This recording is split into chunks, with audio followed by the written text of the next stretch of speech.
It's time for a Big Blue Kickoff Live. Nobody can ever tell you that you couldn't do it, because you did. On Giants.com. You know what I saw? New York Giant pride. And the Giants mobile app. 17-14 is the final. One touchdown, we are world champions. Believe it, and it will happen. Part of the Giants Podcast Network. Let's go out there like a bunch of crazy dogs. Have some fun. Hello, everybody, and happy Thursday. Welcome to Big Blue Kickoff Live, presented by Cadillac, the official luxury vehicle of the Giants. I am John Schmeelk, joined by Lance Medow, right here in the Hackensack Brilliant Health Podcast Studio. Keep getting better.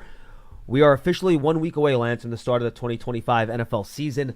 I am pumped. I am psyched.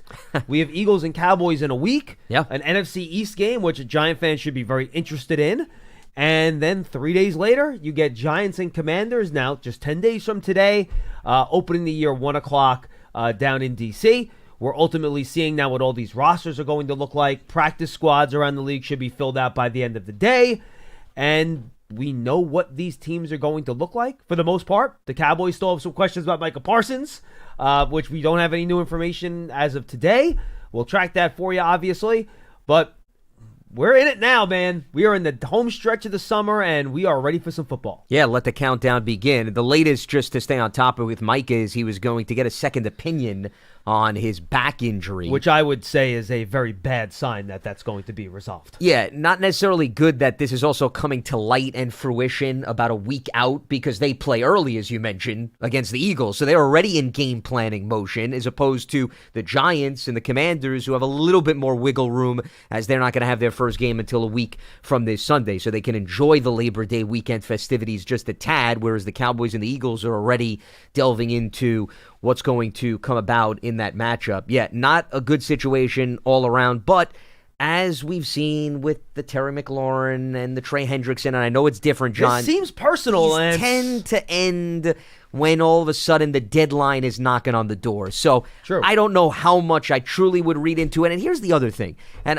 we're going to get into, obviously, all Giants-related stuff and season preview, but Jerry Jones has been on the record multiple times saying he loves to steal the headlines. True. He loves the drama. And I think when you take that, and I would put a lot of grains of salt in what he says, because he has a track record of living up to the headlines, that sometimes, even though it appears as if things are messy, it's almost as if he knows what he's doing in stirring the pot. Well, he's going to have to pick up the phone and actually call Micah Parsons' agent, which apparently has not happened since, March.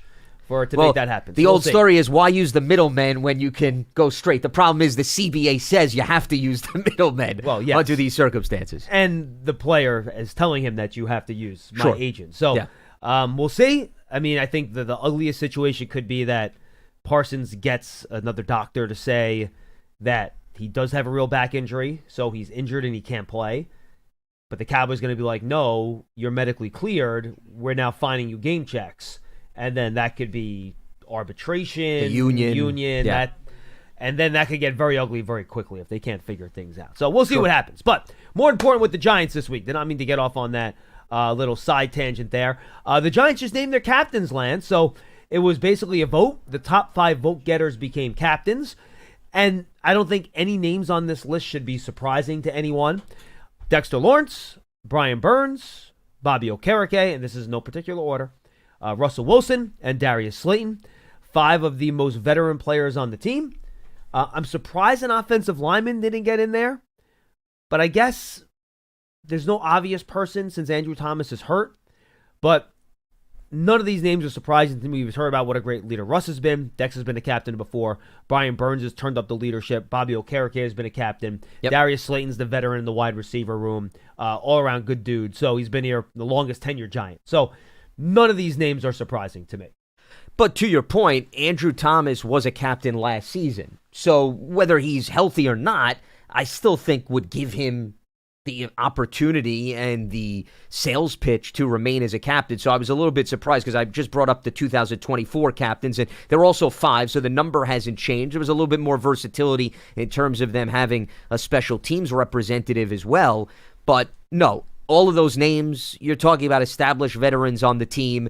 Daniel Jones was a captain last season. Only natural that Russell Wilson takes the baton, and Okereke and Dex are captains that will now have that role for the second straight year. You mentioned Brian Burns showing himself both on and off the field. So I think all of the players that were voted, it's natural to think that process would play out because I think they've either been vocal publicly or they've been vocal clearly within the locker room. So it's pretty much business as usual as far as I'm concerned in terms of how the vote played out. Two other roster moves for the Giants yesterday, and then we're going to do our wins draft here, and then we're basically each drafting 8 teams. We'll see which one of us comes up with more wins at the end of the season, and then we can have some bragging rights and we can have some fun with that. Beau Braid and Rico Payton were 2 players the Giants claimed on waivers yesterday. Beau Braid, a safety out of Maryland. Rico Payton, a cornerback out of Pittsburgh State, which I believe is in Kansas, which is interesting. 2 players.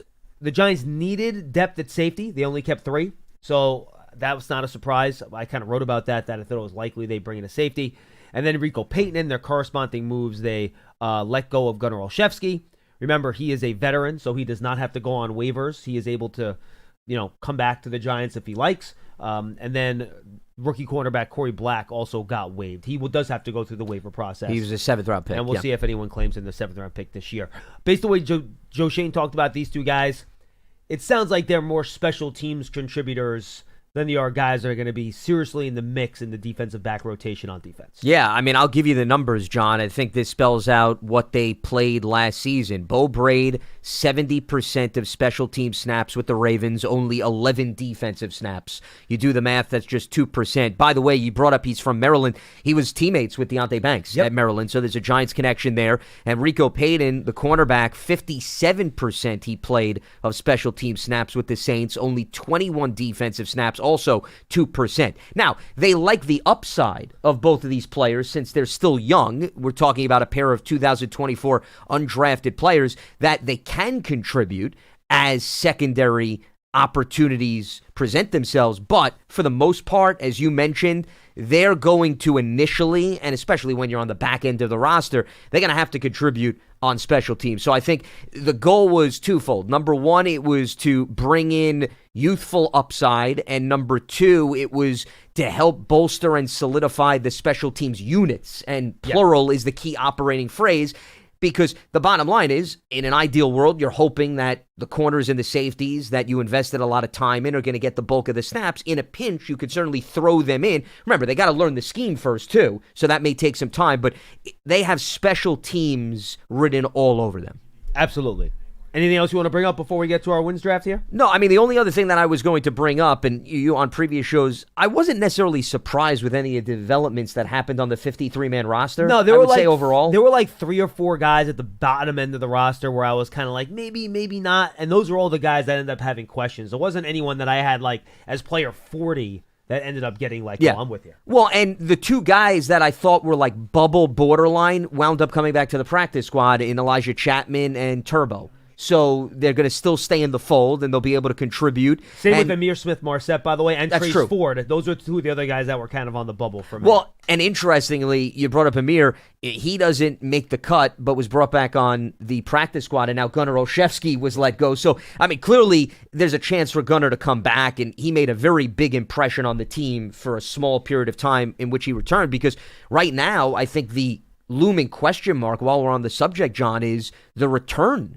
game, and who would assume that role as it stands right now. My guess is that someone will be elevated off the practice I would agree squad with in you. week 1. Yes, I think if you connect the dots, I think that is a fair assumption, because the 2 guys that were the main people that contributed in that department were let go in some capacity. So you put 2 and 2 together, I think that'll be the direction that they go in. And Tommy DeVito was obviously the other storyline, but it pretty much, John, played out the way that we anticipated. I mean, I thought maybe there'd be an outside chance he passes through waivers, but think about it. The Patriots played the Giants okay, in the preseason. So if anybody had an up-close and personal look at DeVito in comparison to what they were working with themselves, it was New England. So, I mean, of all the teams, I would say it was logical for New England, given the youth on that roster. I know they have Dobbs, but it would make sense for them to bring in an experienced guy like DeVito. And Ryan Cowden is there, who worked with the Giants Yeah. The last couple years. Now, I believe he's the assistant general manager, if I'm not mistaken, right, with New England. I'm not sure what his title is, but he's basically Elliot Wolf's he's one of number those 2. front office roles. He's yeah. Elliot Wolf's number 2, I think. Yeah. And he's very familiar with Tommy DeVito, and the Patriots, their third quarterback, did not perform well against the Giants in the third preseason game, so I think that made a lot of sense. And I have not seen any other word online. I don't know if it's been released officially, but I haven't seen any other word that he had been claimed by anybody else, DeVito. I don't think the NFL releases that information. They don't. Joe publicly. Shane mentioned the teams probably will get a look at it because they were interested in whether or not another team. Yeah, I have not seen any indications that another team claimed him, but we'll see. Happy for Tommy that he's on a 53. Would have loved to have him back on the practice squad if they could have worked that out. Because I love him. He's a good dude. I think he's a good player. But I'm very happy he'll have a chance to be on a 53-man roster. Heck, maybe he can compete. Maybe he can wind up being the primary backup in New England. Who knows? I agree with you. I think from his individual standpoint, it's not only great for him that he made a 53-man roster, but if I'm a quarterback, I'm a backup, John, I'm looking at pathway. Correct. And Drake May is their guy. But Drake May, he gets hurt. He's a young guy. Dobbs is your only main competitor. It's not crazy to think as DeVito learns the system. And here's the other thing that I think is promising for him. He's getting the chance to work with Josh McDaniels, who has an excellent track record molding and developing quarterbacks. And that's also good for him. And the system should not be that different. A lot of Dable's roots come from that England. Patriot system, which Josh McDaniels was for a long time. So hopefully that'll be an easy transition for him, and he can have a lot of success there. We're happy for him. All right, Pearson, you ready to write down the teams here? All right, first, Pearson has to flip a coin to see who's picking first year between Lance and I. So this is a wins draft.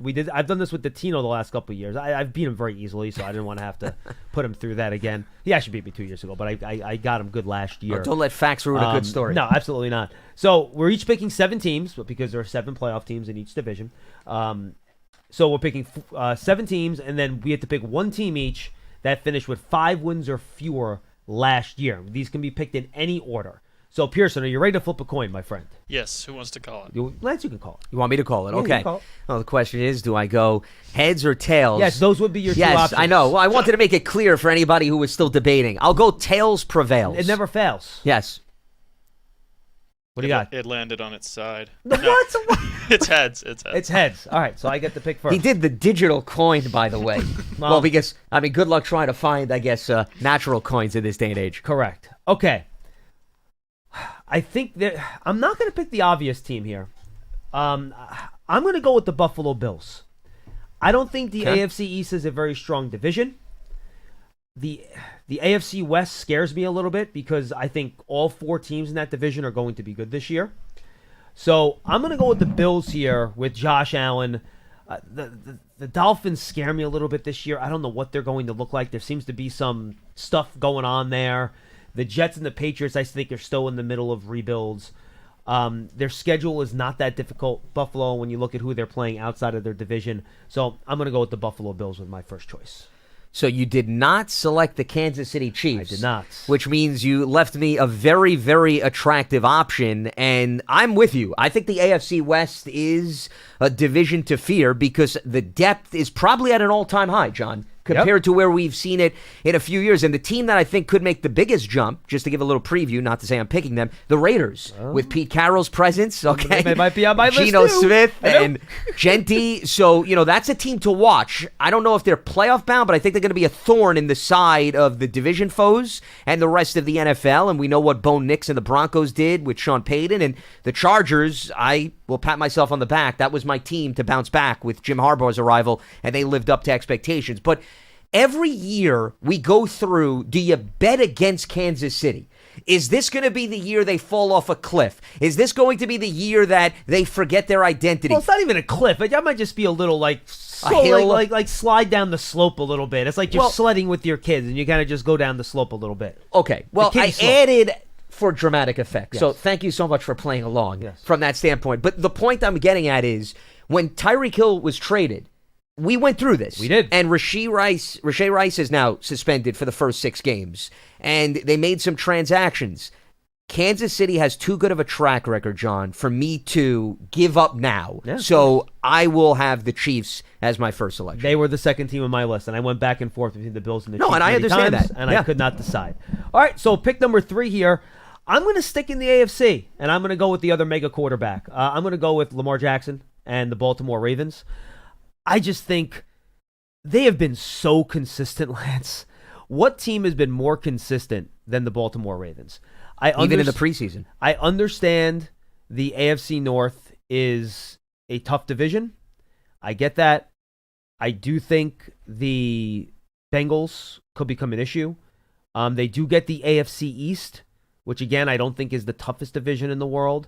They do have to play the NFC North, which I don't love. Fair. But I just... But remember, there's a lot more games outside of the division now based on the math, too. Correct. So Lamar Jackson, I just think, is too good. Harbaugh is too good of a coach. So I'm going to go with the Ravens with my second selection.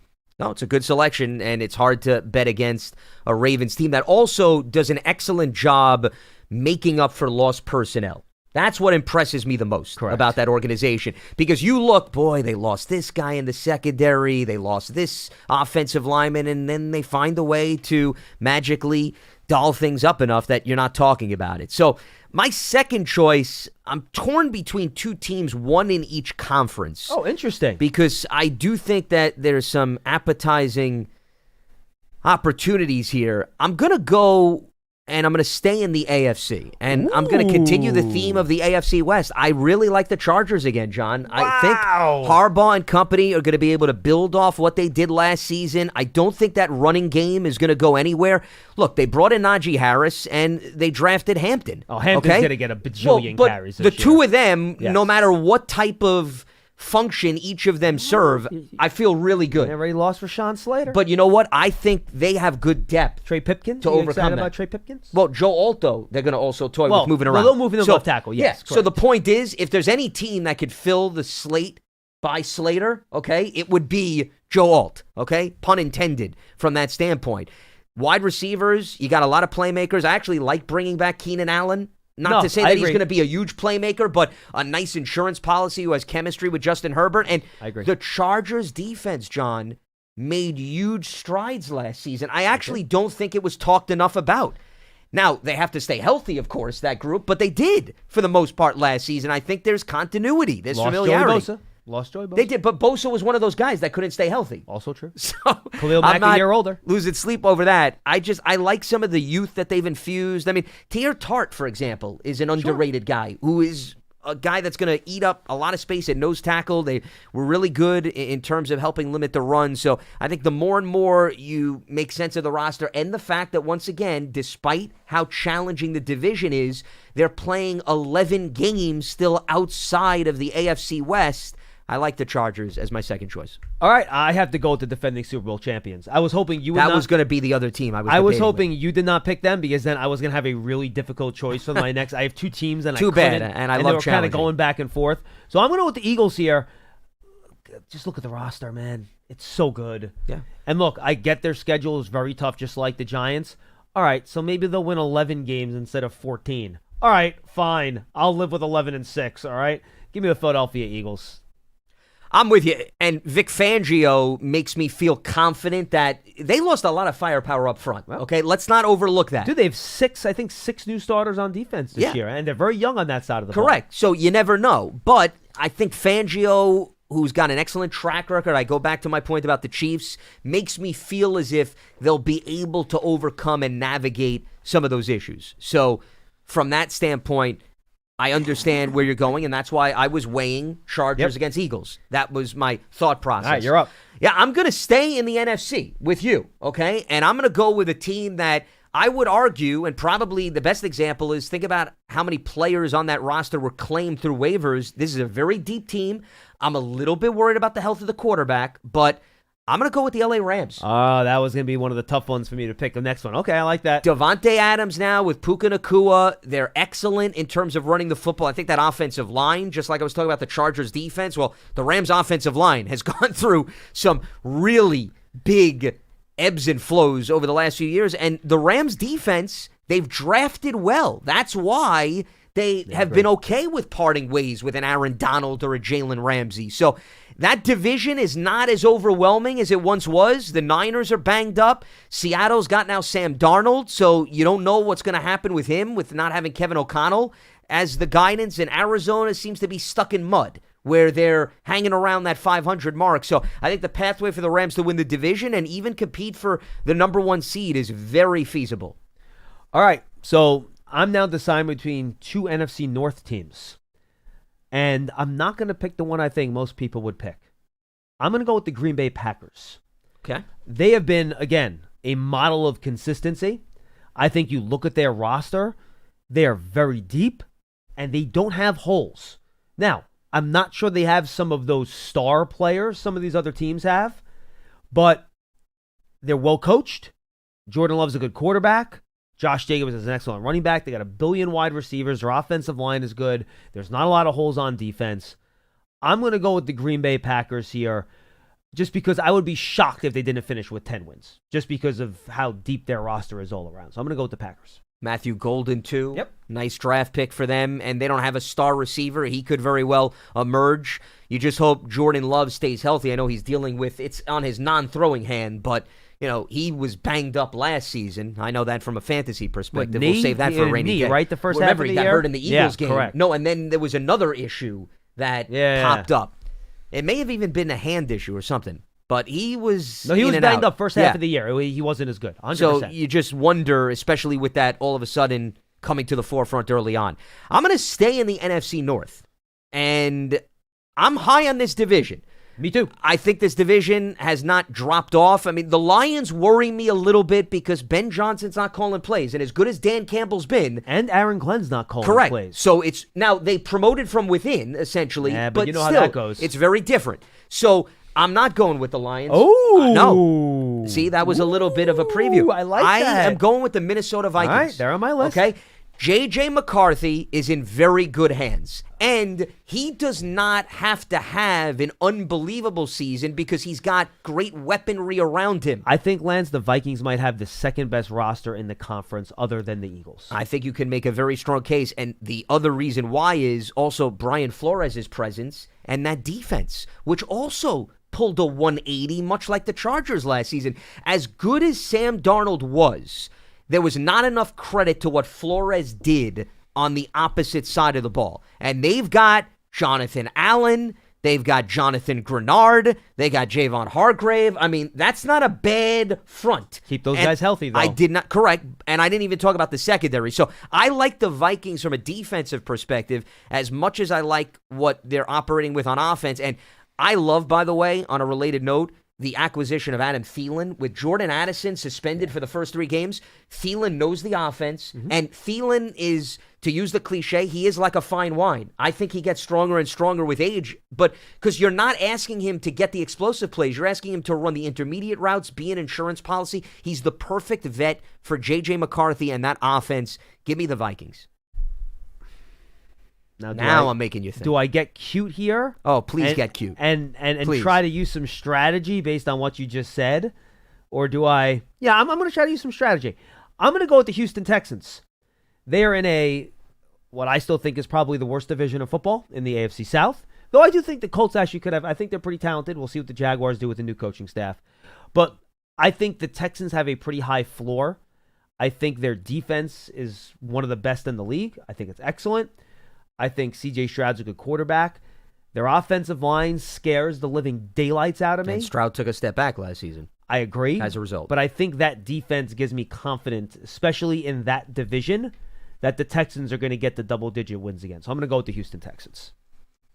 Interesting. See, that's a division that I could see some movement this year because there is no juggernaut. As good as Houston may appear on paper, there's a door for them to get through. And remember, Houston was a 10-7 team. I know the point is we want to get into the 10-win territory, but no, Houston had a down year last year. If there is any division winner from last year that I could see take a step back, the Texans and the Lions would both be in the conversation. I would put the Bucs in that conversation too, but the Bucs are on my list. But I think those are the 3 division winners that I would worry about too. The Bucs is fair too. It's just, to me, they got the best quarterback in the division. And that goes a long way. And Todd Bowles and his defense, but I'm worried that receiver core, they're dropping like flies before the season even starts. I know. So they're deep though. They're deep. No, they are deep, but it is concerning. All right, you're up.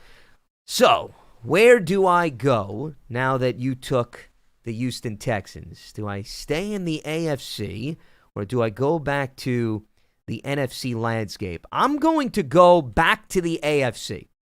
And the team that I'm going to go with, even though there is concern about one facet of their squad, but I am enamored with their offense, and I think they can find a way to win the close games. The Bungles! The Cincinnati Bengals. There is too much, John. There's too much firepower on the offensive side of the ball.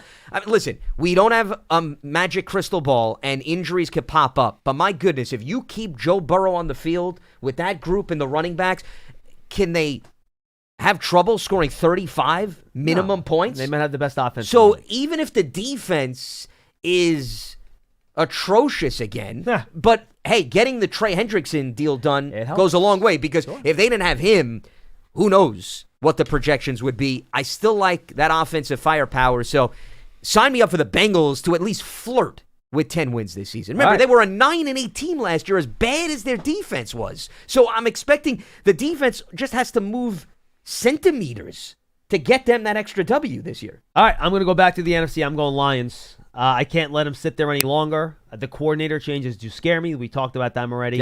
Changes on the offensive line. But, man, they're just really talented. And they have the quarterback. They have the toughness. Dan Campbell. Hutchinson's going to be back. I think Isaac Tesla could have a big year for them as a rookie. They just have a really good roster. So I can't let the Lions sit there any longer. I'm going to go with the Detroit Lions. Well, listen, track record matters, and Dan Campbell's done a heck of a job turning that franchise around, but he's limited in terms of he's not a play caller.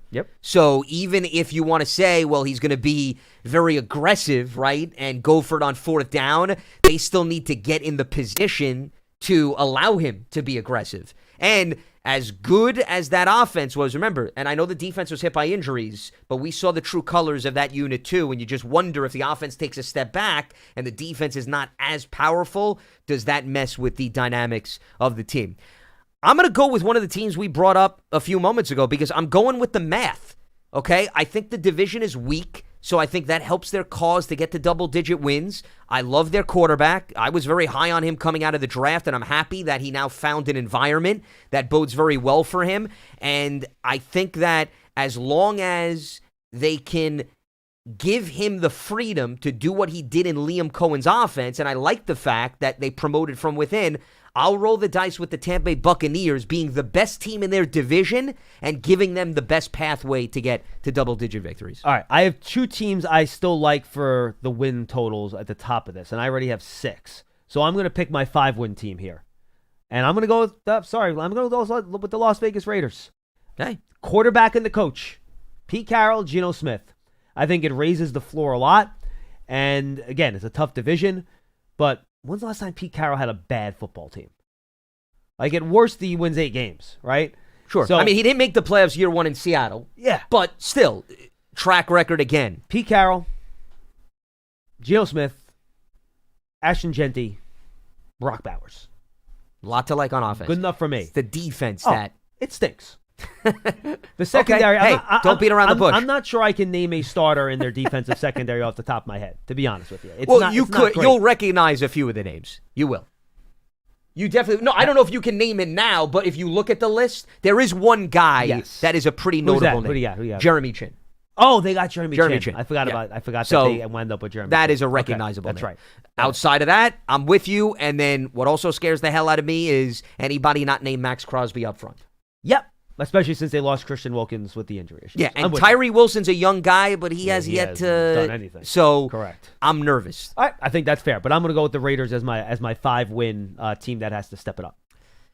See, I have another team that I even told you before the show. You didn't take mine, so I'm very happy. Interesting. But now the fact that you took that team. Now you can save them. Yeah, I can save them. See, I was going to go maybe in that direction, but you now did me a courtesy as opposed to challenging me. So I thank you immensely from that standpoint. I'm a very generous guy, yes, Lance. You're welcome. It's the season of giving. I'm very magnanimous. No doubt about it. Absolutely. I'm going to go back to the NFC. And remember, that's a big word, Pearson. They don't use big words up in Boston. I know, magnanimous. Look it up. A big part of also the thinking when you talk about projections and playoffs is, remember, the turnover rate in the NFL is unlike any other professional sports league. Correct. You cannot pick all the teams that made the playoffs last year, okay? If you do that, you're going to be disappointed. Correct. I keep a list, and I could bring up my document. On average, we're talking about 4 to 5 teams minimum over the last 20 years. It's usually closer to 6, to be honest with you. But yes. you're safe with 4 to 5. Yes. So I kept that in mind also with my logic and my thinking. And just to review, I chose the Cincinnati Bengals, okay? They were on the outside as a team that did not make it. So I'm going to go with another team now in the other conference. I like it. That did not make it. And I know there's questions, but it's another feeling like Cincinnati. I like their offense. Oh, you're picking the Cowboys. I am picking the Dallas Cowboys. Wow. Well, you read me quite well on I this did. program. Well, I mean, I build it up for you. So I mean, you said yeah. really good offense, and I think Dallas's offense will be very And good this year. George Pickens now with C.D. Lamb. I think he's going to have a monster year. Last year, they didn't have a true number 2. Interesting. Dak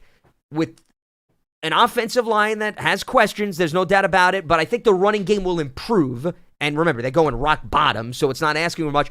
Yeah, you're worried about Micah Parsons and, a new defensive scheme and this and that and a new head coach. But my feeling is, John, it's the same thing like the Bengals. The offense is good enough that even if there are mishaps and issues on the other side of the ball, they should remain competitive and be in the mix. So that's my logic for picking the Cowboys. All right, my strategy throughout this whole thing is don't pick a team that I think can bottom out and be really bad. You know what team has never bottomed out and is really bad? I know which team you're the going with. Pittsburgh That was going to be my Steelers, next choice. baby. Yeah. And Yeah. it was either them, and look, this is my last pick. It was either them or the Broncos. Those are the last 2 teams I had on my list. And the Steelers are just so consistent. I don't know how much Aaron Rodgers has left. He drives me nuts.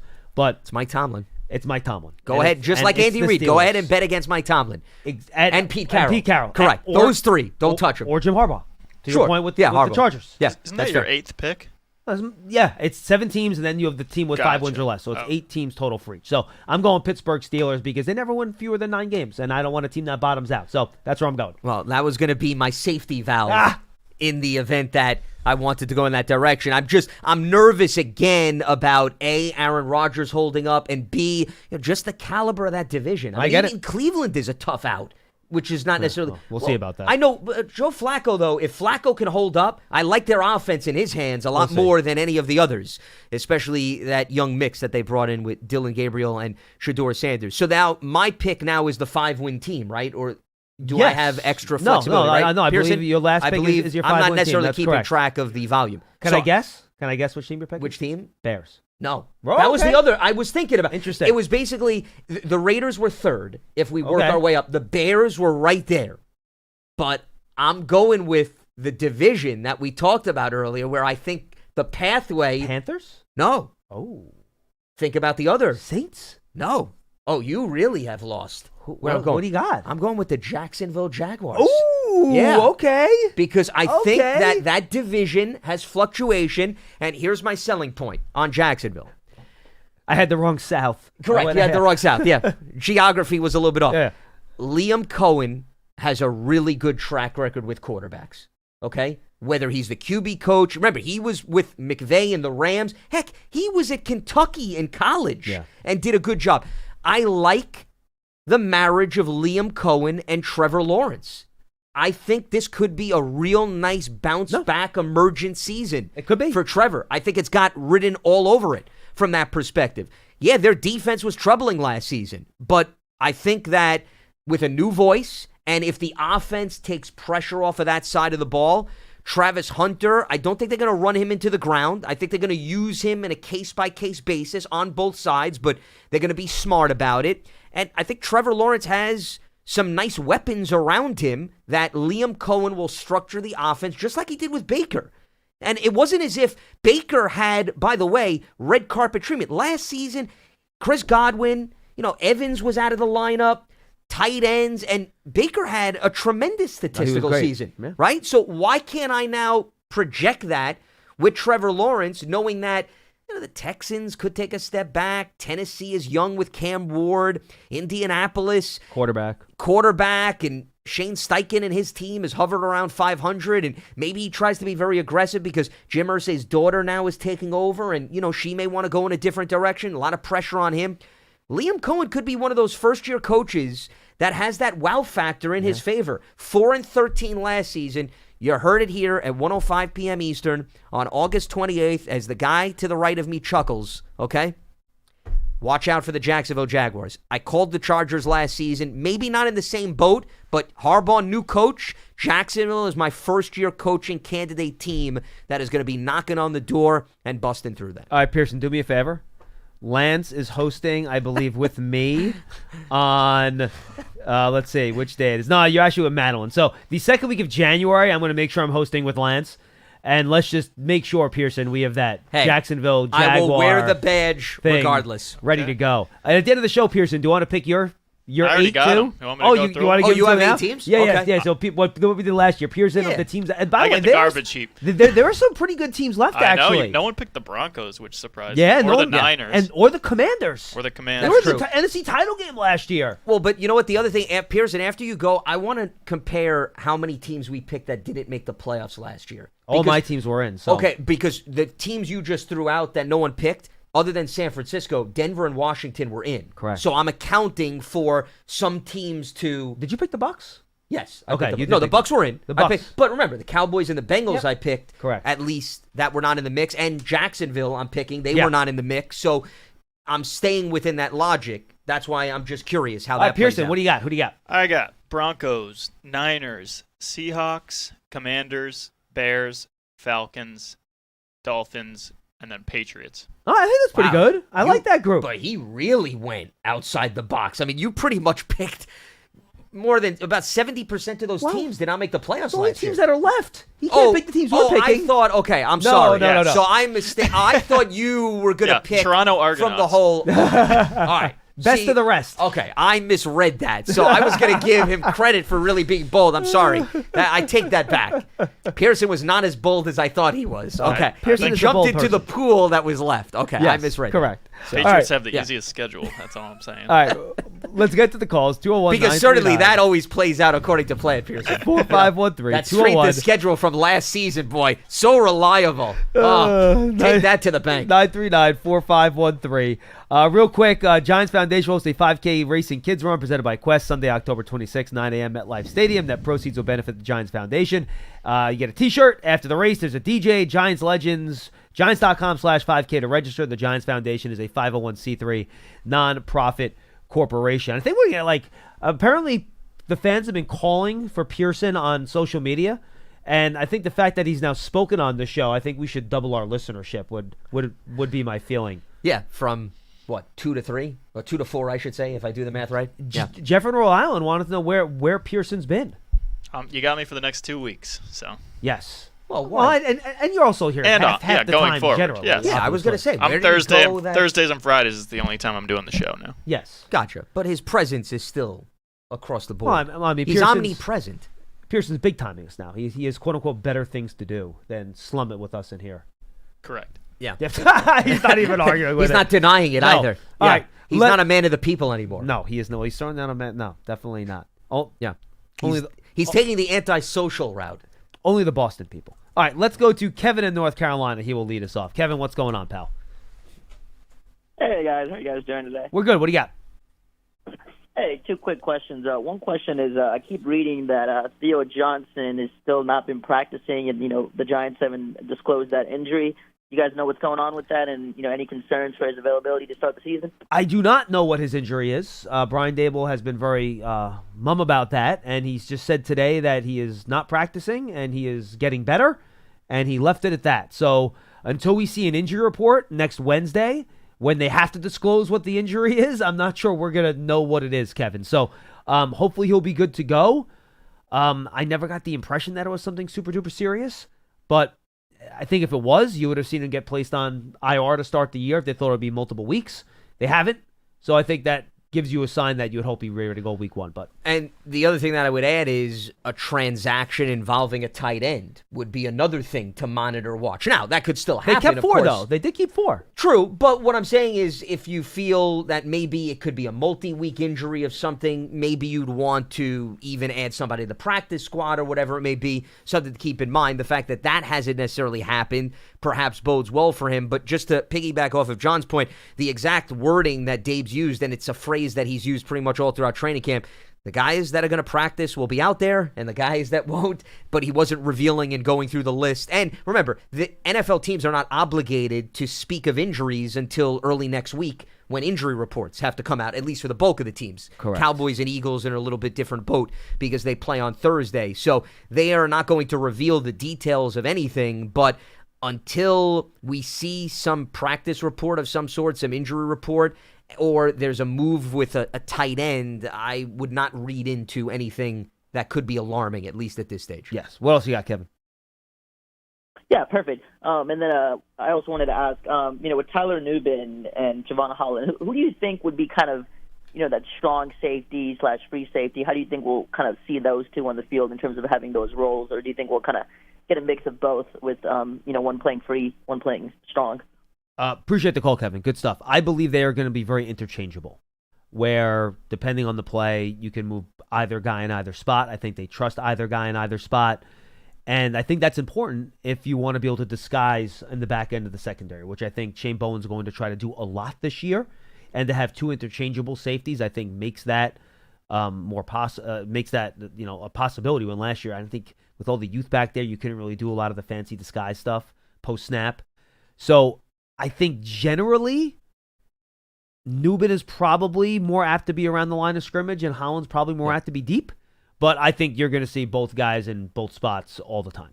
I think Holland's also comfortable being moved around based on what he did in Miami. But remember, the signature play in his career was the interception at MetLife Stadium against the Jets that he caught on a Hail Mary play and then returned it for a touchdown. So he's got the hands and he has the depth. And if you go back to even things that Holland had mentioned, because he was asked about the green helmet, and he said, listen, when I'm playing back, I want to see the field. I don't have the time to come up and communicate with the guys at the line of scrimmage. Not to say that he wouldn't be brought up, John, but to your point, I think when you connect those dots, it's highly likely that Nubin is much more around the line of scrimmage consistently than Holland, who I see as more of the deep center fielder threat. Let's go to Mark in Miami. He's up next. Hey, Mark, what's going on, man?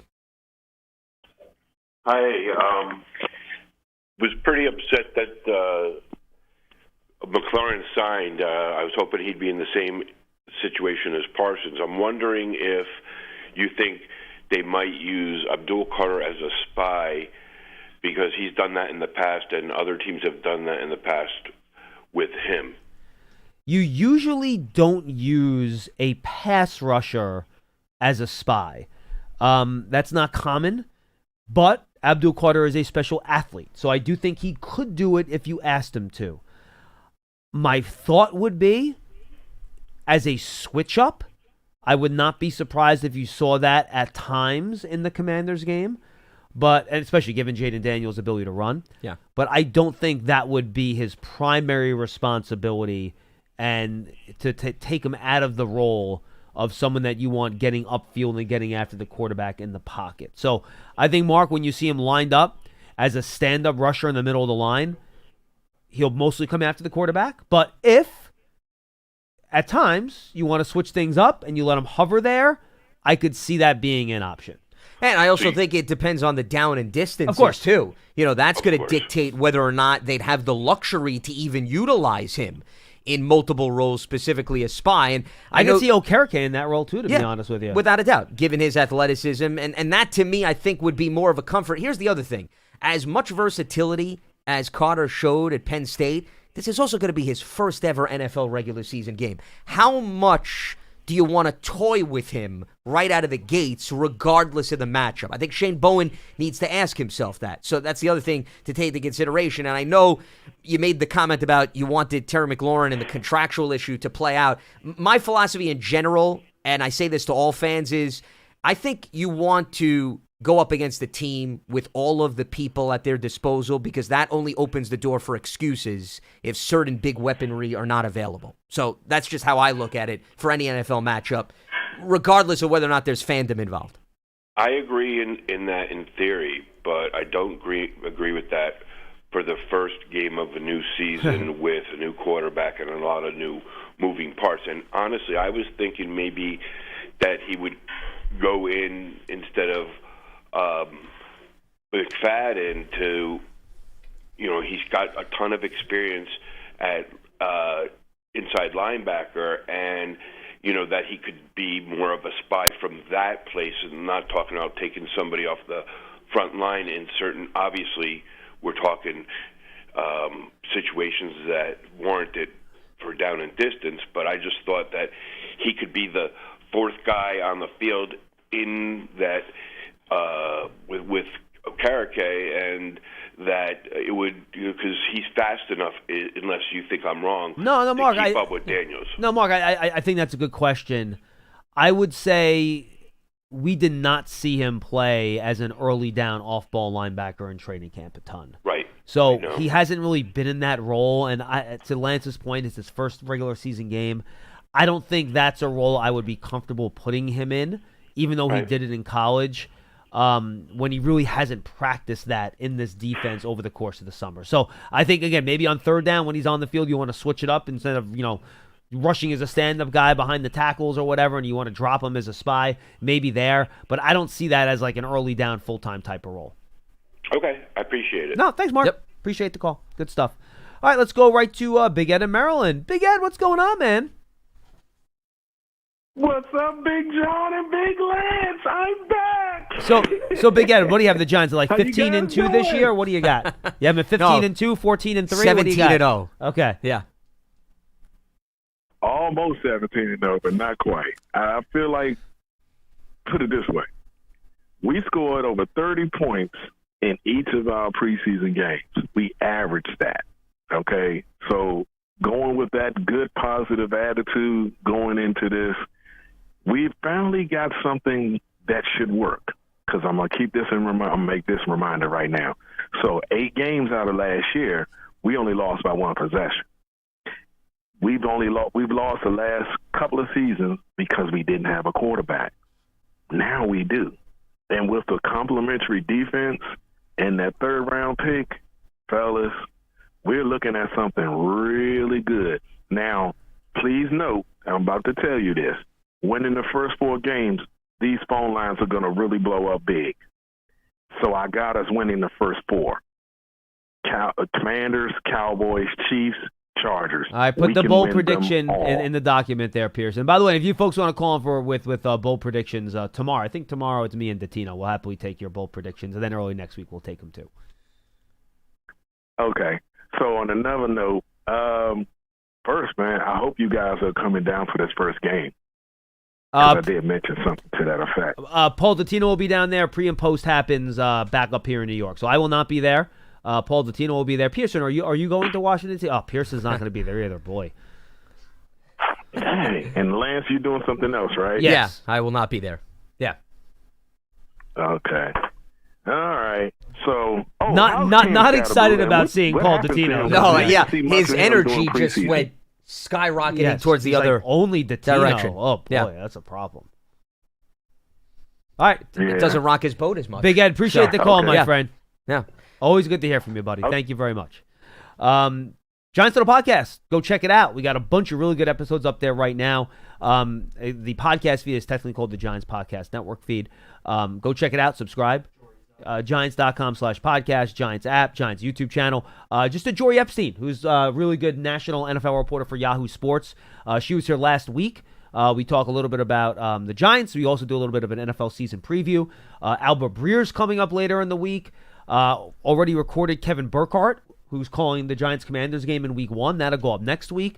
Mark Malusis from The Fan will be going up at some point. Pearson's burned the midnight oil on all these things, doing a great job getting them up. And we have draft season up, too, so you guys can check that out. Our first 2 episodes this year, Bruce Feldman on the Freaks List, and then Drew Fabianich, who is the new executive director of the now Panini Senior Bowl. So 2 really good interviews up on draft season. You can find that on the main podcast feed. Also, draft season has its own feed as well. So go check those out. Again, Giants.com/podcast, Giants app, Giants YouTube channel, favorite podcast platform. Go there and subscribe. Wilson and Roxbury. Hello, Wilson. Hey, my two buddies. Hey, listen, Johnny, Lance, every time I see you guys together, it's like I get a niche, man. I said, I got to call him. It's like a rash. Crazy because, and it spreads like wildfire. Chicken pox, mumps, hey, maybe. Real quick, though, before I start, whatever's in that water in South Carolina where Big Ed is from, I don't know how. I need Maryland. to get my hands on it because that is crazy. Big Ed is an eternal optimist, without a doubt, and we appreciate that. Yeah, it's all positive with him. The complete 180 of me. Yes, correct. Yeah. Right. Well, that's why I guess it's only fair for you to come on to balance things out because true. I mean, remember, this is the whole purpose of the show to be as balanced as possible with the opposite ends of the spectrum. Right. Yeah. I bring balance to the show. I bring some, right. So a phrase never uttered by anybody viewing. But go ahead, yes. So basically, Wilson's like Anakin Skywalker, bringing balance to the Force instead of bringing balance to the program. I got you. Let me tell you something real quick, though. This is mostly for Lance, but I'm honored. And Johnny, you can chime in. But listen, all you, Lance. You got this. Real quick before you said, the Indianapolis Colts, right, have the best roster in that division, hands down, right? Well, I don't necessarily agree with that. I mean, that's your opinion. I think the Texans certainly have the best defensive roster in the division. I don't think that's any doubt. Sell me on just out of curiosity, why do you feel the Colts have the best roster? Just out of curiosity. What are you sold on with respect to Indy? Why do you think they have the best roster? Listen, if Daniel plays the way that he plays to his strengths, and I don't want to get into the head coach and the Giants. That's what on the bridge. I'm not going to do it. If this guy supposes a good head coach, he's got weapons all over. The offensive line, it's the best offensive line Daniel Jones had his whole career. He has to play within the offense. In that division, Lance, if the Colts are a 9-win team right now, if the ball bounces their way, they're either a 10 or 11-win team. I'm telling you that right now. Like you said, the Jaguars today, what is it, August 28th? I'm telling you that right now. All right, bold prediction. I mean, listen, it's not crazy for the Colts to be in the mix. I actually like the Colts' offensive roster. I think their offensive roster is pretty good. I don't love their secondary on defense. No, but neither do I. I like their receivers. They got a solid offensive line, and Jonathan Taylor is really good. And their pass rush too, I think, is a little bit suspect as well. I mean, Quiddy Pay's a nice player, and Buckner provides pressure underneath. I just don't see an overwhelming amount of depth on that team, which concerns me. And they've got playmakers around the quarterback, but some of these receivers have not been able to stay healthy, too. Like Downs was banged up last year. Alec Pierce is a hit-or-miss receiver. He's a deep guy, but it depends on the targets that you get him. And, then there's obviously Michael Pittman. I feel like there's a personal challenge here. I think we have a little Colts versus Jaguars, Jaguars here. I like it. Yeah. But listen, Well, listen, I think the Colts are winning the division, but Lance says, you picked that. Well, we'll see. You're both going to be wrong. It's going to be the Texans. I don't know why you guys are fighting about this. Wind up Tennessee will win the division. Yeah, well, everybody will. You're probably right. Well, I didn't know, but see, the reason why it seems you're so invested in the Colts is because of Daniel Jones' presence. Wilson, you just can't get away from it. Wilson loves Daniel Jones. So, he's not going to give up. Listen, you know that. You know that I think Daniel had... Daniel, listen, Johnny, I just didn't want to give up on a guy that's 6'5", 235 that can make every throw and runs like Daniel. But forget about that. It's a new season. We got Russell Wilson, and I don't want to be negative anymore. But welcome to Colts Kickoff Live, by the way. Thank you. Yes. All right, Lance, this is for you because every time I thought the previous one was for me. Wow, I get the double whammy today. This is great. Yes. What else do you have? Nothing to do with me. To offer me, yeah. No, because for the past 2 seasons, I told you that the first game of the opener for the Giants, it was the most important game. And every time I tell you that, you tell me, Wilson, you're out of your mind. Well, I'm going to continue to disagree, but I'll hear you out again. Yeah. Can I explain why? Sure. Can I tell you? All right. Forget about being the most important game of this season. I think this game is probably the most important game in the past 10 years, even more important than the playoff win. And I tell you why. You know what happened the past two season openers, right? We were last. It was a disgrace against Dallas and against lopsided games. Minnesota. Yeah, sure. It did not go well. Yeah. Well, and the worst part about it was that Kevin O'Connell said on his press conference, we were the better prepared team. He said it. I'm not making it up. He said it. So the reason why I tell you this is the most important game is because we cannot, under any circumstance, go to Washington, get embarrassed again, and then Giant fans like myself on a Monday I'm gonna turn my TV on to this show, and I have to hear, that we were competitive, we play hard, we didn't quit. You know what I'm saying, Johnny? You know what I'm getting at, right? Well, Wilson, I will say this in all seriousness. What? No. Serious.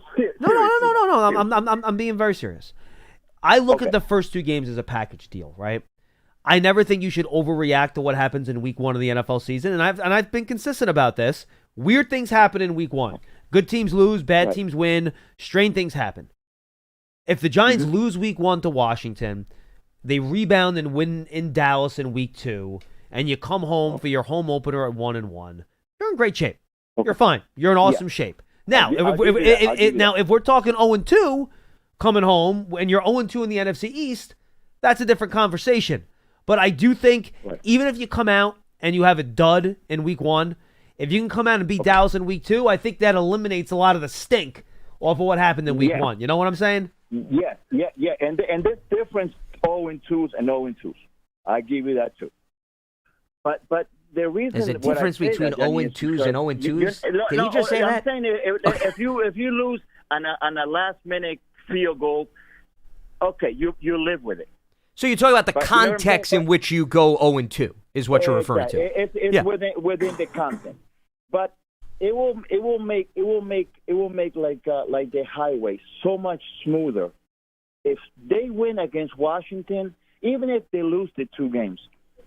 It will be such a positive feeling for Giant fans like myself that the problem I have, Wilson, with your analysis is you're looking at it more from an emotional standpoint. You're saying the fan base and the mindset and feeling good, but I think what John was getting at and what I continue to campaign for is the NFL. It's cliche, but it's a week-to-week league. So even if you do have a great week 1 performance, you could say that's going to uplift everybody. If you come back week 2 and you struggle, what difference does it make in terms of how you performed in week 1? Case in point, Cincinnati, to me, is the poster child of your point. The Bengals were 0-3 last season. They started. They lost to the New England Patriots in week 1, 16-10. It was a dreadful performance. Now, since he didn't make the playoffs last year, but their offense got actually stronger and stronger, I would argue, as the season progressed. So if you judge them based on week 1 and you were down, to me, that would be what John is saying. It's an overreaction. It's hyperbole.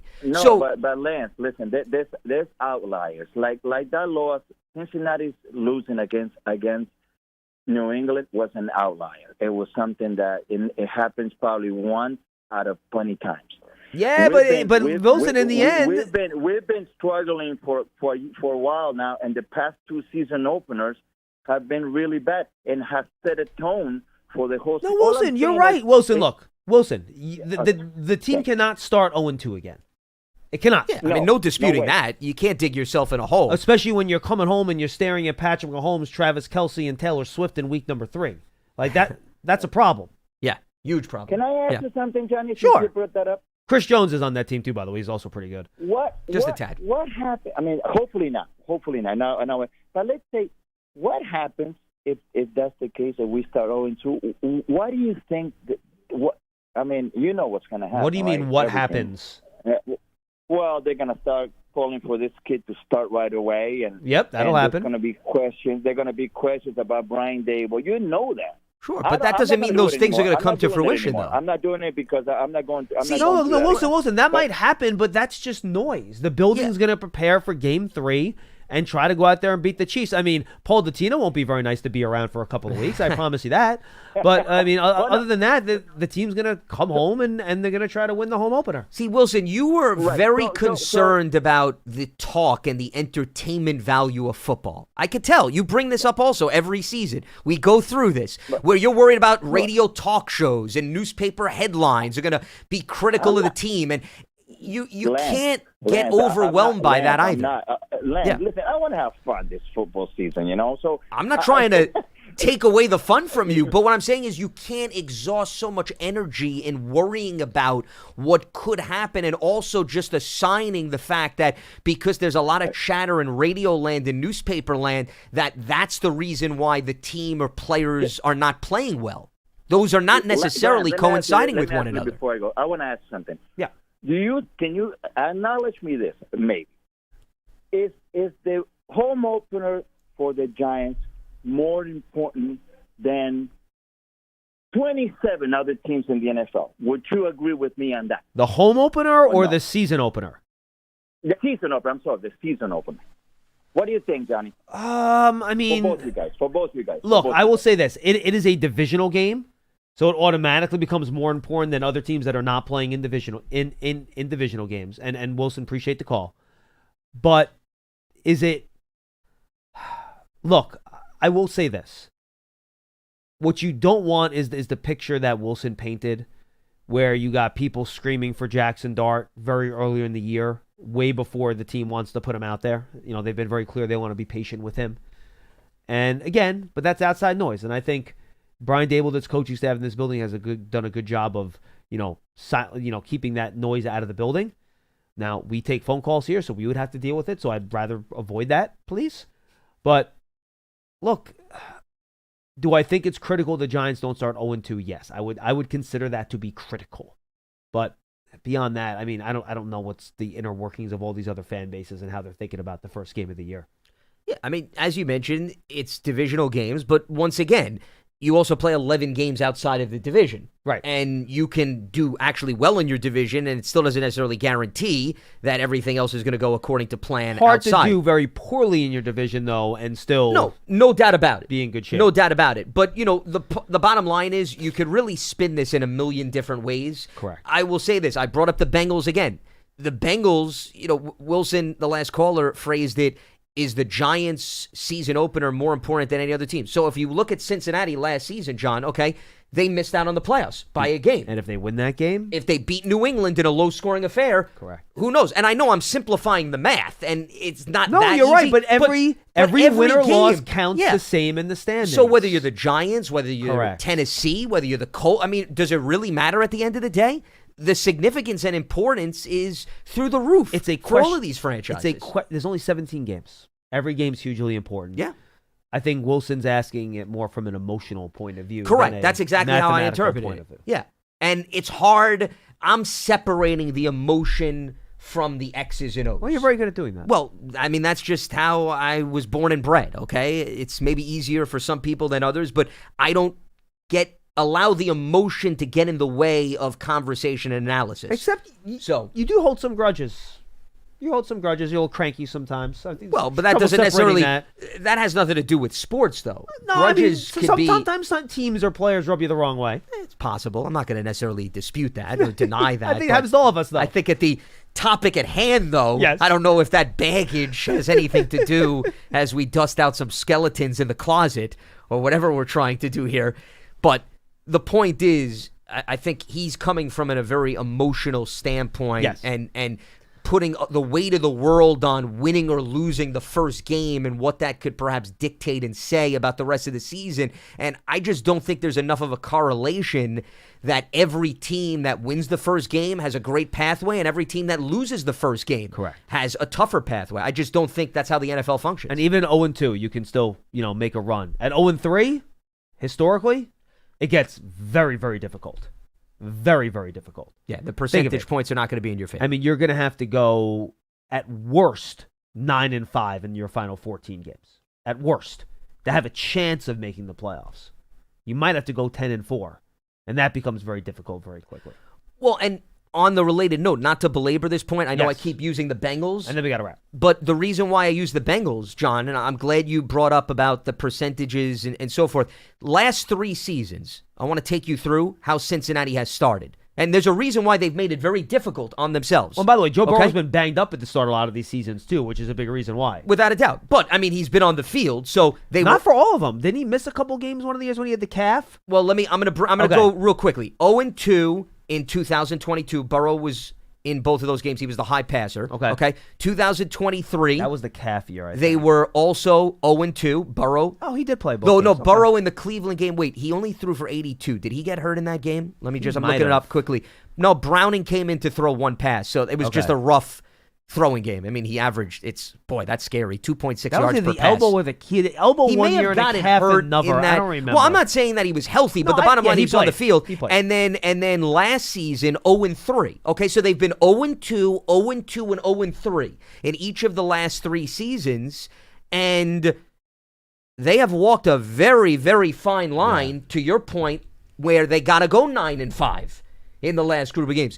So it doesn't matter how electric you are, and a lot of people, including us, we feel good about the Bengals offense. But we know there's issues still on that roster that if they start off 0-2 and 0-3 again, the playoffs is going to dwindle in terms of the realisticness of them getting in. So once again, I stand by the statement. You want to talk about the Giants, you want to talk about the Bengals, you want to talk about anybody in between, the conversation should not differ that much. The circumstances are the same. Lance, good stuff, my friend. Absolutely. He's Lance Medow. I'm John Strong. Thanks for joining us on Big Blue Kickoff Live, presented by Cadillac, the official luxury vehicle of the Giants. We'll have one more show tomorrow. That'll be me and Paul Dottino. We'll do some over-unders, maybe do some playoff predictions as well as we continue to head into Labor Day week. We will not have a show on Labor Day. We were going to have one, but Pearson demanded a day off, so we had so we had to skip the day.